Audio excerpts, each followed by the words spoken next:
রংপুর বিভাগের প্রবেশদ্বার ঢাকা রংপুর মহাসড়কের গাইবান্ধা অংশে ৩২ কিলোমিটার এলাকা বিপজ্জনক।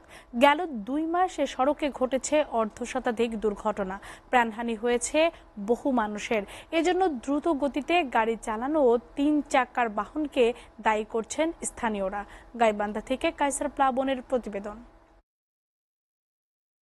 ঢাকা রংপুর মহাসড়কের ফোরলেন রাস্তার কাজ শেষ হওয়ায় দ্রুত গতিতে চলছে বাস ট্রাক সহ ভারী যানবাহন। অন্যদিকে ছোট সড়ক থেকে বেরিয়ে আসছে ৩ চাকার বাহন। এতে প্রায় ঘটছে ছোট বড় দুর্ঘটনা। এর জন্য সড়কে ওভারটেকিং, দ্রুত গতি ও ৩ চাকার বাহনকে দায়ী করেছেন চালকরা। সমস্যা তো হয়, বেশিরভাগ আপনার ট্রাকগুলোর কোচগুলো খুব বিরক্ত করে।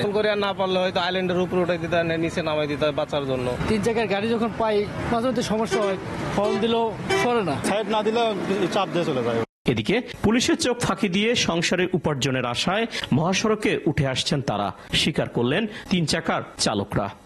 ঠিক তো হয় না স্যার, কিন্তু আমার তো পেটের দায় তো স্যার বের হওয়া লাগে। আমরা যেভাবে চালাচ্ছি লোকের ভয়ে চাপে চালাচ্ছি করে ছাড়ারা নিষেধ করে, তা আমরা এই বাজারে এখানে নামে দিলে ওনারা কষ্ট হয়, হাঁটে যেতে কষ্ট হয়। এদিকে স্পিড গান বসিয়ে দ্রুত গাড়ি চালকদের বিরুদ্ধে মামলা দেয়া সহ বিভিন্ন উদ্যোগ নেওয়ার কথা জানান জেলা ট্রাফিক পুলিশের এই কর্মকর্তা।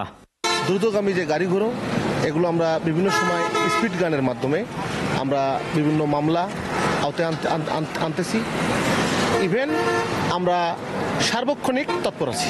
যথাযথ ব্যবস্থা রোধে গ্রহণ করে সড়কের দুর্ঘটনা রোধে কাজ করবে সংশ্লিষ্ট কর্তৃপক্ষ, এমনটি প্রত্যাশা স্থানীয়দের।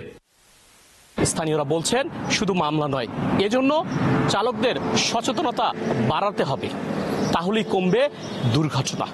কায়সার প্লাবন, SA টিভি, গাইবান্ধা।